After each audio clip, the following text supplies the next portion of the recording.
Siyempre sa Goto, yung raw material natin ay rice. At tumataas yung presyo ng rice. Nagtataas ka ba ng presyo ng Goto mo? Nagtaas na ako, sir, kasi medyo mataas na po mga raw materials ngayon, mga yung bigas lalo. Magkano ba ang bili ng bigas? Per kilo. Magkano ang bili mo ng bigas per kilo? Per kilo po is nasa 50 na po. 50? Nasa 50 na. 50? 56, ganyan, opo. 56. Ang binibili mo ba yung 5% broken? Hindi po kami gumagamit, sir, nung yung broken kasi mayroon po siyang effect pag naluto. Pag po sobrang maliliit yung hibla nung bigas, medyo umaano po yung parang nagiging siya harina pag naluto, pag napakuluan masyado. Kasi in China, So para po medyo po kasi siya dito kasi sa atin sa Pilipinas, parang ayaw po nila yung masyado na buhaghag. yung bigas. Oo. Dapat po din quality din yung bigas na ginagamit namin. Gawa ng parang ayaw natin mga Pilipino yung masyado ng yung mapino na alam mo yung parang wala ka nang parang wala ka nang nangunguya. Ang bilis parang wala matuloy. ka nang nangunguya. Pero alam mo, in China, pag bibili ka ng lugaw, ang gusto nila talaga yung halos lapot lang kasi ang tawag nila dyan sa lugaw, yung congee, ay rice soup. Rice soup yan ang tawag nila. Rice soup na siya talaga. So, siguro, magkakaroon ka rin ng choice kasi ang laki ng diferensya between the 5% broken and the 25% broken. In fact, mas malaki pang diferensya ng 100% broken, pero ganon din naman yung quality ng rice. Ganon din yung quality ng rice. Kunyari, jasmine rice din yon. Kaya lang broken. Madaling iluto yon. Ibig sabihin, kunyari, itong buo, it will take you 30 minutes to cook. Baka ito, 15 minutes lang. Kasi broken na siya. So, magsubok ka.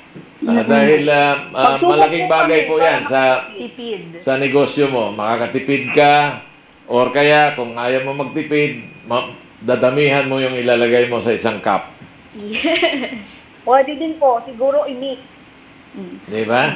So, meron kang tawag nito, talagang pino, meron kang buo. So, choice ng na yan, choice ng kakain. So, kung ito mas mura, ay baka wala nang bibili ng 5% broken. Dito na bibili sa dahil mas mura. Magkano po ba yung ating mga goto, ma'am? Ma'am, yung pinaka-small namin is nasa 45 pesos lang. Ang isang bowl, no? 45, small. 100 pesos na siya. Tapos overload na siya, nandun na lahat yung chicken, yung goto, yung chicharon, yung itlog, nandun na siya lahat. Overload. Naku, nagutom ako sa kwento. Ang hirap pagkuwento lang Nagutom tuloy ako. Sa kwento na yan. Malakas to kung sa mga call center agents, diba? Dapat, mga call centers talagang malakas yan. Unang-una, marami kang makakain, tapos mura. Pwede sa madaling araw, pwede sa gabi. Alam mo, may tinatawag na unli rice. Wala ka bang unli goto? Wala pa, sir. Masubukan mo yan, unli goto. Patok yan. I-launch yan, yung unli goto. Walang nag-offer ng unli goto. Subukan mo, mag-offer ka ng unli goto. Tingnan mo, pupunta dyan si Andres. Subukan ko yan, sir. Opo. I-ready ko lang yung mga kaldero ko. Yeah, i-ready nyo na po. Kasi Ideas lang naman. These are ideas. Unli goto. Medyo taasan mo ng konti yung presyo. Kasi pag nakadalawa na yan, busog na yan. hindi na yan ulit. Di ba? So sabihin na, ito na yung breakfast, lunch, and dinner ko sa unli goto. Sa gabi, hindi na yan hindi na yan maghahapunan dahil busog na eh. Actually po yung goto talaga is pwede yung almusal, tanghalian, merienda, hapunan. Yes. Pero pag nag-unli goto ka, yung breakfast mo, lunch, and dinner, doon na sa lunch. Sabay. Sabay-sabay na. Isang beses lang. Unli. Sabay-sabay. Kain ka ng marami. Tapos. Hindi ka nababalik ulit mamayang gabi. Taasan Kain mo mo lang na. ang presyo. Let's say, kunyari, 100. Gawin mong 130. 130, Anli, Pwede, Goto. pwede. Anli Goto. Kasi Sige, sir. karamihan po sa mga Pinoy ngayon, no, parang takaw tingin. Kapag nakita na Anli, go, kakain. Pero mabilis Oo, mabusog. Anli, oo. Di ba? So, yung Yung style salsa, ng pagluto ng goto, di ba, bili ka ng mga buto-buto. Yan. Pagkatapos pakuluan mo yon. Yun ang pangluto mo ng ng goto. Ang sarap. Bukod sa goto, ano pa po ba yung pwedeng matikman kapag bumisita sa Goto Lover?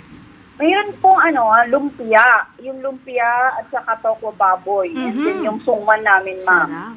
Yung tokwa baboy namin, ang sabi ng mga customer namin is, sobrang sarap nung sauce namin.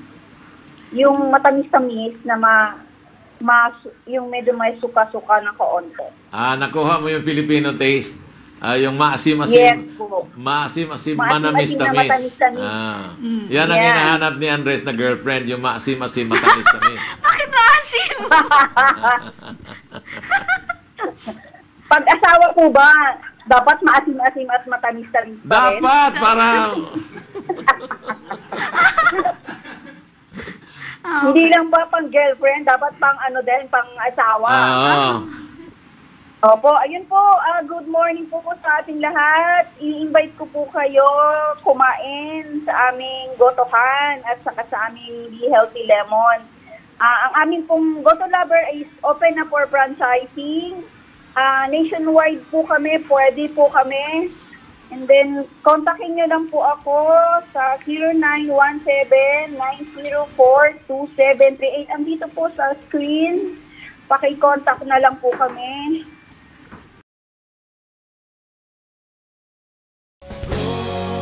Pinoy, ito na ang ating panahon. Ho, ho, ho! Merry Christmas!